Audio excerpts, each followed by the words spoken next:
Most people are prisoners, not behind bars, but behind their own emotions. They wake up strong in the morning, but get derailed by one text, one setback, one rejection. But you are not called to be a prisoner of your feelings. You are called to lead your feelings. You can train your spirit to be stronger than your emotions. When your spirit leads, your emotions follow. And when your emotions follow a trained spirit, you become unstoppable. Today, I'm not here to give you hype. I'm here to give you power. Because when your spirit becomes stronger than your emotions, your decisions become clearer, your leadership becomes sharper, and your life becomes unshakable. Your spirit is the real you, not your emotions. This is the turning point of transformation. Most people wake up and let their feelings set the tone of their day. They say, I feel tired, so I won't push, or I feel afraid, so I won't try, or I feel offended, so I'll respond in anger. But the truth is your feelings are not who you are. They are signals, not your identity. They are weather patterns passing through, but you are the sky. You are the ocean floor, steady and unmoved, even when the surface rages with waves. The moment you realize this, you reclaim power over your life. Stop saying, I am angry, and start saying, I feel anger, but I am bigger than it. Stop saying, I am broken, and start saying, I feel pain, but I am not pain. That one shift will elevate your entire existence because identity dictates behavior. When your identity is anchored in spirit, your behavior is guided by principles, not moods. Think about it in daily life. A parent with a sick child doesn't have the luxury to collapse under their emotions. They may feel tired, scared, even overwhelmed. But their deeper self, their spirit, rises up to care, to decide, to protect. That's the real you. That's the self that can be trained, strengthened, and expanded. When you build that inner person, your outer life aligns. People may try to push your buttons. Circumstances may test your patience, but your spirit stays steady because it knows who it is. Most of the world is trapped in reaction mode. A rude comment and they explode, a disappointment and they quit, a rejection and they shut down. That is life lived from emotion. But when you know your spirit is the real you, you begin to respond, not react. You begin to choose, not drift. You begin to rise above, not sink below. This is why leaders stand out in times of crisis. This is why some people remain calm in storms. They're not special, they're trained. They've spent years cultivating their spirit so it leads and their emotions follow. Imagine two pilots. One lets every gust of wind throw the plane off course, panicking with every bump. The other knows turbulence will come, but holds the controls steady, guided by instruments, not by fear. The destination is reached because of discipline. Your life is the same. Your emotions are the turbulence. Your spirit is the pilot. Will you panic with every gust, or will you stay the course? This is a daily decision, a skill to develop, not a one-time event. You can start today. Every time you feel an emotion rise up, pause and name it. Tell yourself, this is fear. This is sadness. This is excitement. Naming it creates distance. Then remind yourself, I am the one observing. I am not the feeling. This practice alone can change how you live. It takes you from being a puppet of feelings to being the director of your life. Over time, this builds inner authority, and people sense it. They trust you more. They come to you for stability. Opportunities flow to leaders, and leadership starts with leading yourself. In real life, think of an entrepreneur whose launch fails. If they live from emotions, they quit. If they live from spirit, they see the lesson, adjust the plan, and launch again. Think of an athlete who misses the winning shot. Emotions say, you're a failure.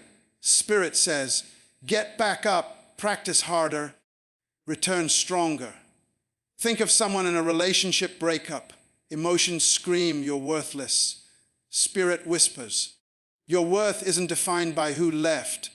In every case, the spirit-centered person becomes unshakable because their identity is rooted deeper than circumstance. There is incredible freedom when you realize your emotions are your servants, not your masters. Fear may knock, but your spirit answers. Anger may flare, but your spirit pauses. Jealousy may arise, but your spirit grounds itself in gratitude. Over time, these small inner victories compound into a strong, unbreakable character. People around you will say, "How do you stay so calm? How do you stay so focused? How do you stay so consistent?" And you will know it's not magic, it's training. It's recognizing that your spirit is the real you. Even in your own self-talk, change the script. Instead of, "I can't handle this," say, "My emotions are challenged, but my spirit can handle this." Instead of, "I'm overwhelmed," say, "I feel overwhelmed, but my spirit is still in charge." Language matters because it reinforces identity. Identity matters because it determines destiny. And destiny matters because your purpose needs a strong foundation. Every builder knows the higher you want to go, the deeper your foundation must be. In life, your foundation is your inner self, your spirit. Day by day, choice by choice. You can build a spirit that leads. This is how you move from chaos to clarity. This is how you move from victim to leader. This is how you move from drifting to destiny. Train your inner person like an athlete trains their body. Feed it with reflection. Strengthen it with discipline. Guard it from toxic inputs. Speak to it with encouragement. And watch how your life decisions, relationships, and influence rise to a whole new level because your spirit has become stronger than your emotions. Emotions make great servants but terrible masters. When emotions are allowed to rule, they can destroy focus, sabotage relationships, and paralyze destiny. But when you train your inner self to lead your emotions, you become a person of power, clarity, and influence. Think of emotions as wild horses. They are full of energy, passion, and drive. But if you jump on a wild horse with no training, it will throw you off and run you into the ground. Yet a trained horse, guided by a skilled rider, can win races, carry heavy loads, and travel great distances. Your emotions are no different. When they're disciplined, they serve you. When they're unchecked, they control you. Most people are living with their emotions as their master.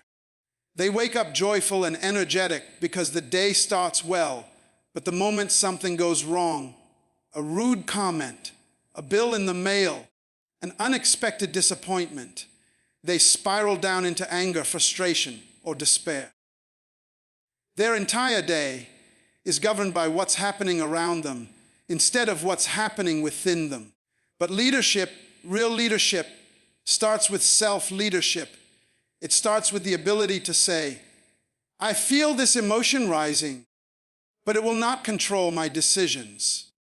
It's the moment you step out of being a reactor and become an architect of your life. Think about a firefighter running into a burning building. Everything in their body says, "Run." Fear spikes, adrenaline floods. The brain shouts, "Danger." Yet the firefighter moves forward anyway. That's what it looks like when discipline overrules emotion. That's what it looks like to be led by principle, not by feeling. You don't have to be a firefighter to live this way.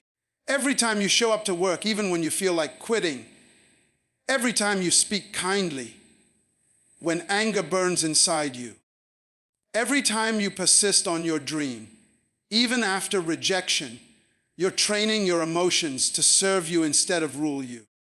Daily life is full of small tests of this principle. You're stuck in traffic and someone cuts you off. Do you explode and ruin your mood, or do you breathe deeply, remember your bigger vision, and stay calm? You get bad news about a deal falling through. Do you panic and give up, or do you pause, regroup, and find a new strategy. Someone criticizes you unfairly. Do you lash out in defense, or do you listen for the lesson, discard the insult, and move on? Each of these moments is a practice session for mastering your emotions. And mastery is built one decision at a time. When emotions are your servants, they become powerful tools. Fear can sharpen your focus. Anger can fuel your passion for justice. Sadness can deepen your empathy for others. Excitement can energize your creative projects. But this only happens when you stand in the driver's seat and tell your emotions where to go, how fast to move, and when to stop. Without that inner driver, emotions become like a car with no brakes, fast, powerful, and dangerous. With the inner driver, they become like a sports car in the hands of a skilled racer, thrilling, controlled, and effective. Consider athletes at the top of their game. In championship moments, the pressure is intense. The crowd roars, the stakes are high, adrenaline surges. Yet the champions stay cool. They take a deep breath, block out the noise, and execute with precision. This is not because they feel nothing. They feel everything. But they've trained themselves to act from discipline, not from impulse. This is the difference between potential and performance, between talent and legacy. You can do the same in your everyday life. Begin by observing your emotions without judgment. When you feel anger, name it. When you feel fear, name it. When you feel joy, name it. Naming creates distance. Then remind yourself, I am not this emotion. This emotion is a tool. I will decide how to use it. With practice, you'll find you no longer have emotional hangovers from every challenge. You'll bounce back faster. You'll lead meetings better. You'll handle conflict with more grace. People will start to notice your steadiness and respect it. Opportunities naturally flow to people who can stay steady under pressure. In your self-talk, stop reinforcing the idea that emotions control you. Instead of, my anger got the best of me, say, I let my anger lead, but now I choose differently. Instead of, I'm terrified, say, fear is present, but I am leading this moment. That language rewires your brain. It strengthens your identity as a leader of your inner world. And your inner world always creates your outer world. As you train this skill, your relationships improve because you no longer react impulsively. Your finances improve because you no longer make emotional purchases or panic decisions. Your career improves because you can stay calm and clear while others crumble under stress. This is the power of making emotions your servant, not your master. The longer you practice it, the stronger you become. Think of it as emotional weightlifting. Every time you hold back a reactive word, every time you pause before a rash decision, every time you forgive instead of retaliate, you're lifting inner weights. Over time, your emotional muscles grow. You become resilient, grounded, and influential. People will call you wise. They'll call you steady. They'll call you trustworthy. And it's all because you've learned to master what most people let master them. When you understand that emotions make great servants, but terrible masters, you unlock one of the greatest secrets of personal power. It's not about suppressing your emotions. It's about directing them. It's about training your spirit so your emotions line up behind your values, your vision, and your purpose.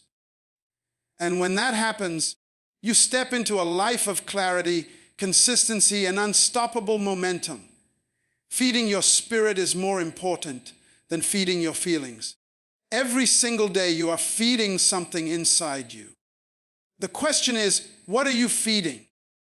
Most people spend hours feeding their feelings, scrolling on their phones, binge, watching shows, reacting to gossip, filling their minds with junk food for the soul.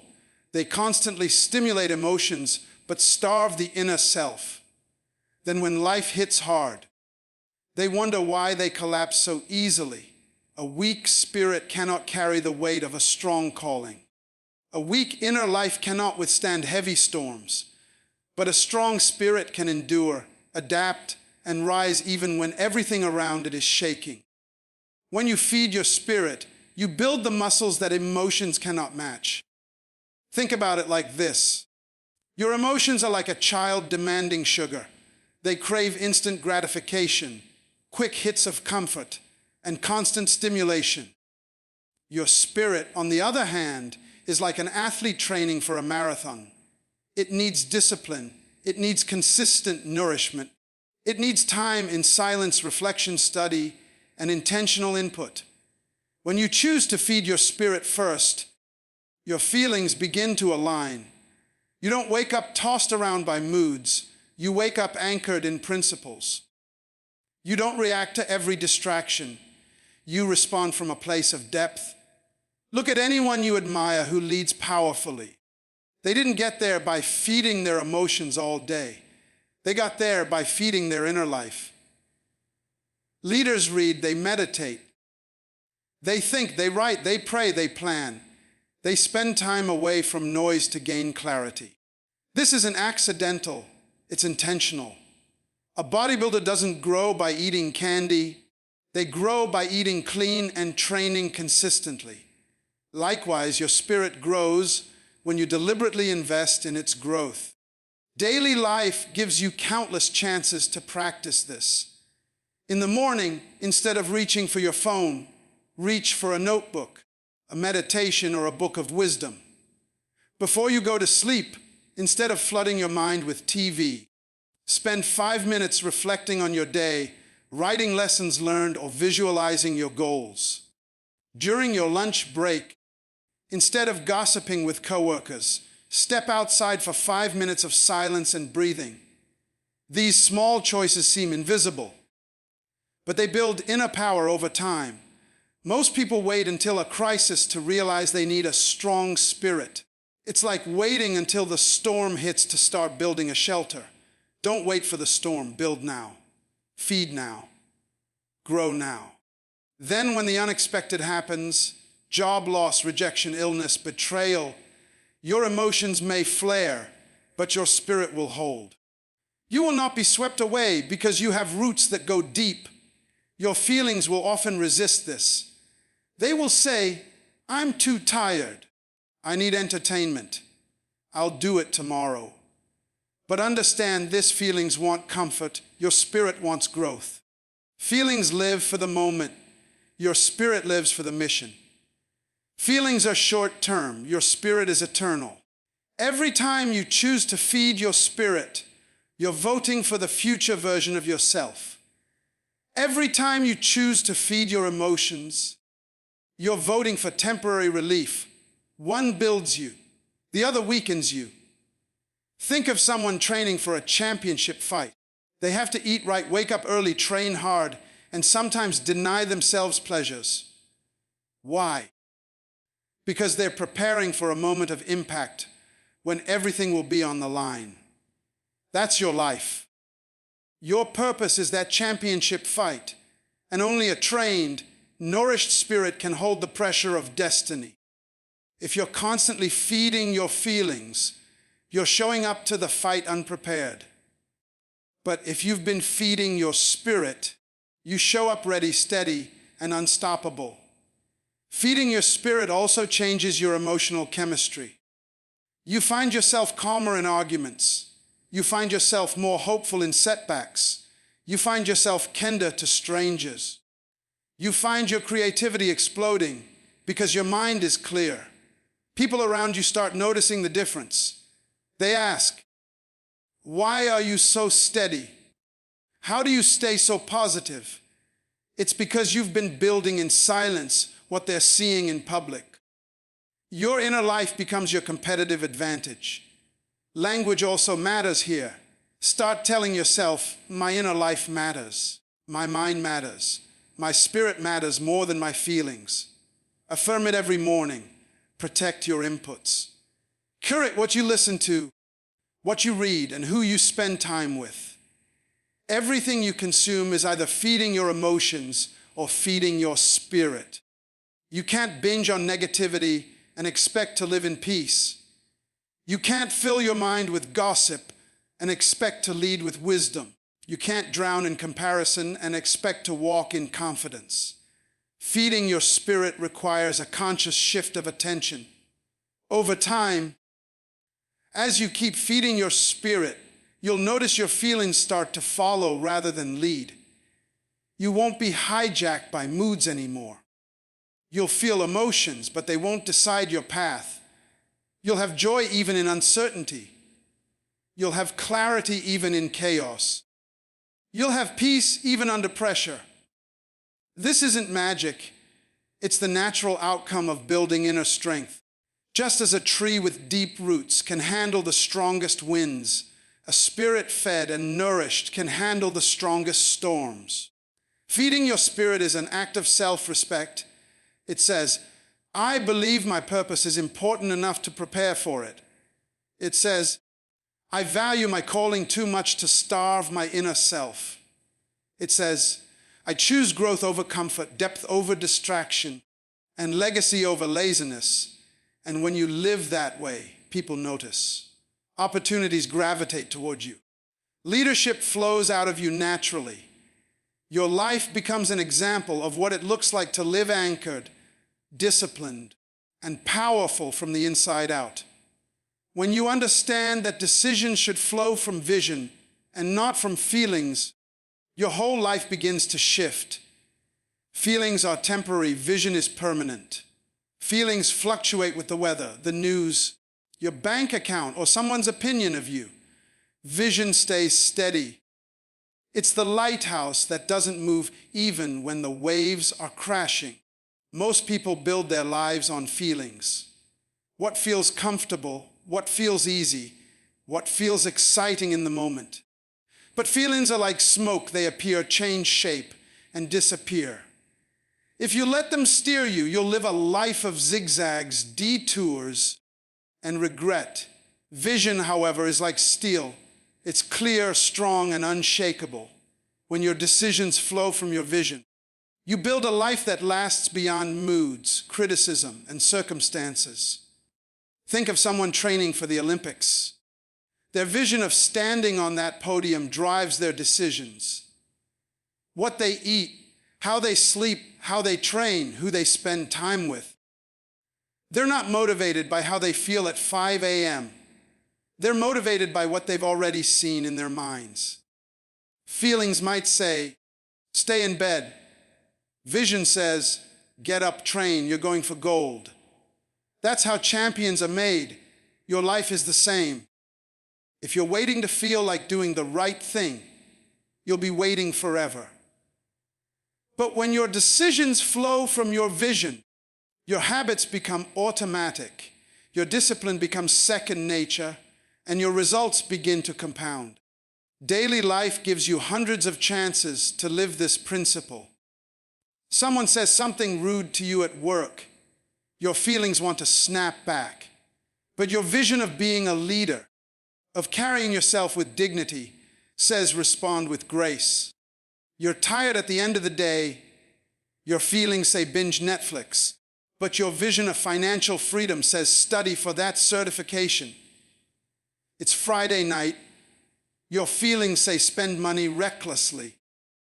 But your vision of owning your own home says budget and invest.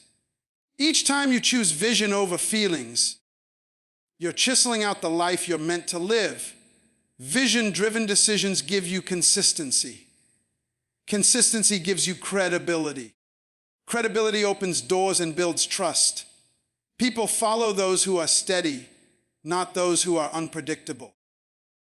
When you live based on feelings, you're like a weather vane spinning with every gust of wind. When you live based on vision, you're like a compass always pointing true north. People know where you stand, they know what you stand for, and they begin to respect you for it. That's how leaders emerge. This shift also liberates you from emotional slavery. Feelings are not bad, they're indicators, but they're not steering wheels. You can acknowledge your feelings without obeying them. Vision gives you a bigger why that makes discipline possible. Without vision, discipline feels like punishment. With vision, discipline feels like investment. Without vision, sacrifice feels like loss. With vision, sacrifice feels like sowing seeds for a harvest. Look at your own life right now. Where are you making choices from feelings instead of vision? Maybe you're in a job you hate, but you stay because it's comfortable. Maybe you're in a relationship that drains you, but you're afraid to leave because of feelings of guilt or fear. Maybe you have a dream, but you keep delaying it because you don't feel ready. Those are feelings trying to run your life. Vision says, I was made for more. I will build for the future even if it's uncomfortable now. Make your vision so clear that your decisions become automatic. Write it down. See it every day. Let it become your mental home address. Then when decisions come, you're not confused. Feelings knock on your door, but vision answers. Emotions rise and fall, but your course remains steady. You're not swayed by flattery, panic, or impulse, because you've already decided who you are and where you're going. Even the most successful leaders feel fear, doubt, and discouragement. They just don't make decisions based on them. They act based on vision, principles, and purpose. You can do the same. Begin with small decisions in your health, in your finances, in your relationships. Ask, does this serve my vision? If not, say no, even if it feels tempting. Ask, will this choice move me closer to my destiny? If not, let it go, even if it's comfortable. Over time, this rewires your mind and strengthens your character. When you start living this way, people will think you've changed. They'll see you declining invitations, setting boundaries, waking up earlier, studying more, speaking less, and focusing deeply. They may say you've become different. They're right. You've stopped letting feelings run the show and started letting vision take the wheel. That's the moment your life begins to accelerate. Opportunities that once passed you by now begin to find you because you're steady enough to hold them. Relationships become healthier because you're not reacting emotionally, but responding intentionally. Your energy stops leaking into trivial things and starts flowing into purposeful action. This is not about being robotic or suppressing your emotions. It's about ordering your life so that your emotions serve your vision rather than sabotage it. You're training your spirit to lead and your emotions to follow. You're teaching yourself that temporary discomfort is worth long-term impact.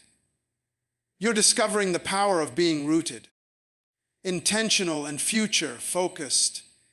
And as you keep practicing this, you'll find that your life feels lighter, your direction feels clearer, and your confidence feels unshakable because you know every decision you're making is carving out the destiny you were born to fulfill. Pressure reveals the strength of your spirit in the same way fire reveals the purity of gold. Anyone can look strong when things are easy, but it's in the heat of life's challenges that the truth about your inner life comes out. Pressure strips away pretense. Pressure shows you who you really are beneath the surface. You never truly know how much endurance you've built, how much patience you've grown, or how much faith you've developed until life presses you. And in that pressing, something powerful happens. You either crumble or you rise. The difference between the two is the condition of your spirit. Think about an athlete lifting weights. The weight isn't there to crush them. It's there to build them. The barbell is pressure. Every repetition tears muscle fibers, but in the recovery they grow back stronger. Without resistance, there is no growth. Your spirit is the same. The challenges you face, the disappointments, the betrayals, the delays, they're the weight room of your inner life. They're not designed to destroy you. They're designed to expose you and then expand you. When you stop seeing pressure as punishment and start seeing it as preparation, you begin to grow at a level that feelings alone cannot reach. Daily life is full of small pressures that train you for the big ones. Waking up on time when you're tired, staying calm when someone disrespects you, finishing a project even when inspiration has left, saving money when it's tempting to spend. Each small act of self-mastery is like adding another plate to the barbell of your spirit. Over time, you become strong enough to carry things that would crush other people. This is why leaders stand out in a crisis, because long before the crisis, they were training their spirit under daily pressures. Pressure also reveals your belief system. When life squeezes you, what comes out? Is it anger, panic, despair? Or is it patience, hope, and clarity? Just like squeezing a tube of toothpaste reveals what's inside, life's pressures reveal what you've been putting into your spirit. If you've been feeding your mind negativity, comparison, and fear, that's what will pour out under stress. But if you've been feeding your spirit with discipline, wisdom, gratitude, and faith in your vision, that's what will flow when times get hard. Imagine a business owner during a recession. One person panics, cuts corners, and loses integrity because of the pressure. Another person stays calm, doubles down on values, and innovates. Same pressure, different spirit. One had a fragile foundation, the other had a strong one. Or picture a parent raising children.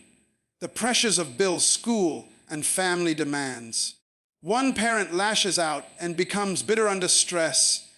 Another parent grows more patient, resourceful, and compassionate. The pressure didn't create the difference, it revealed it. This is why it's critical to build your spirit before the storm comes.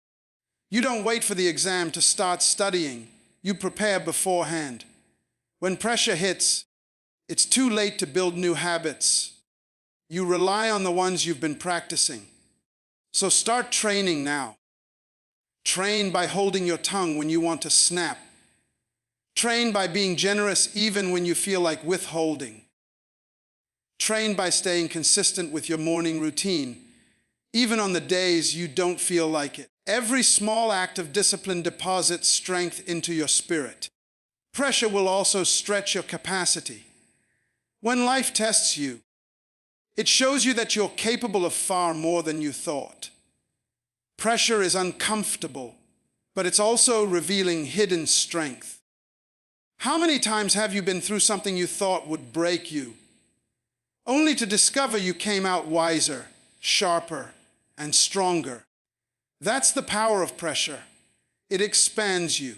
It makes you realize that your limits were only assumptions.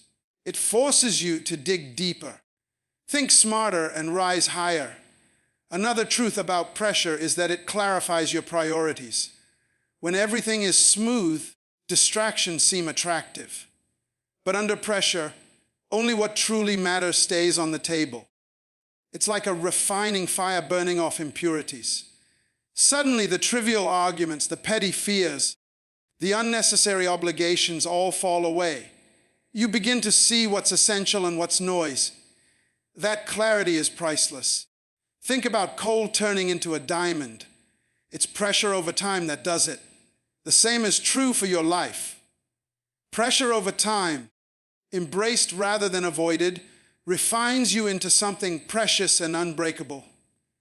Most people spend their lives avoiding pressure, seeking comfort, running from anything that tests them. But the ones who welcome pressure as a teacher, who see it as a gym for the soul, become extraordinary. They carry weight others cannot carry. They lead when others collapse. They shine when others fade. So when pressure comes, don't panic and don't pity yourself. See it as a mirror showing you the strength of your spirit. See it as a weight that's building your muscles.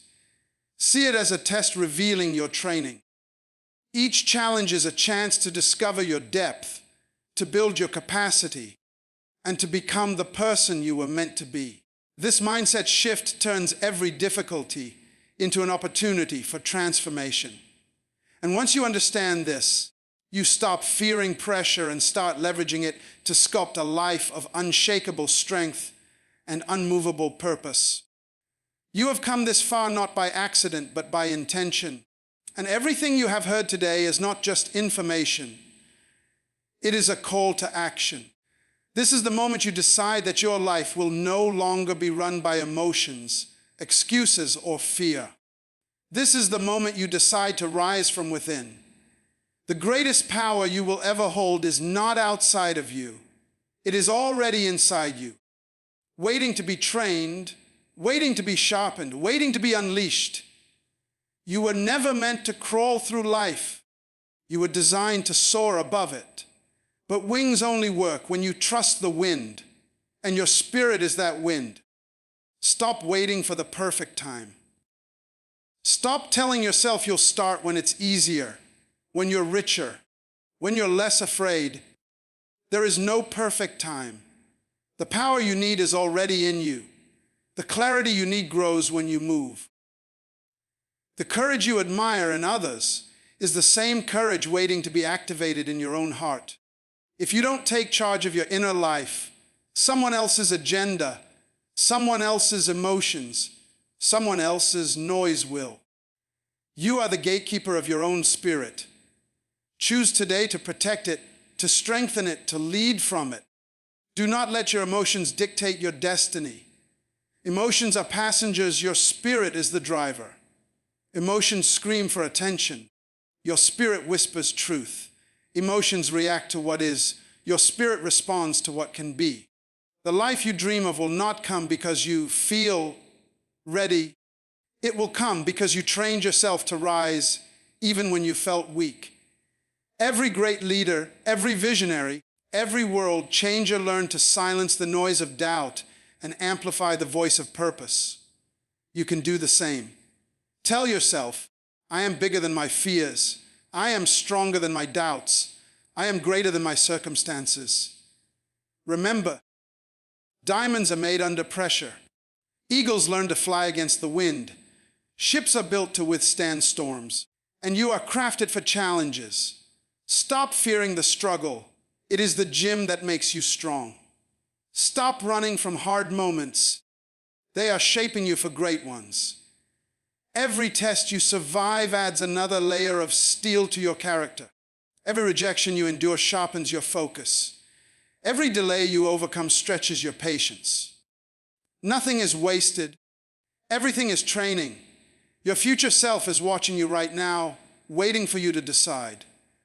The world you dream of, the people you want to impact, the heights you want to reach, they're all on the other side of discipline, vision, and inner mastery. Say it out loud. I will not be ruled by moods. I will not be shaken by storms. I will not be defined by my past. I will rise above my feelings and lead with my spirit. When you say it, feel it. When you feel it, live it. When you live it, watch how doors open, how opportunities multiply, how people begin to follow your example. Never forget this, your spirit is your compass, your engine, your power source. When it's strong, nothing external can stop you. When it's clear, no distraction can blind you. When it's disciplined, no temptation can derail you. This is why some people glow when they walk into a room. They've built themselves from the inside out. You can be that person. You can be the one who stands calm when others panic, who moves forward when others freeze, who speaks hope when others complain. So today, draw a line in the sand. Say to yourself, this is where it changes. Decide that from this day forward, your decisions will be guided by vision, your habits will be fueled by purpose, and your emotions will be trained to follow, not lead. Decide that your spirit will be your strongest muscle, your sharpest weapon, your clearest voice. And when the world sees you standing tall, calm, and unshakable, it will know that you are not ordinary. You are disciplined, focused, and unstoppable. This is your season. This is your time. This is your moment to rise, to lead, and to live as the person you were always meant to be.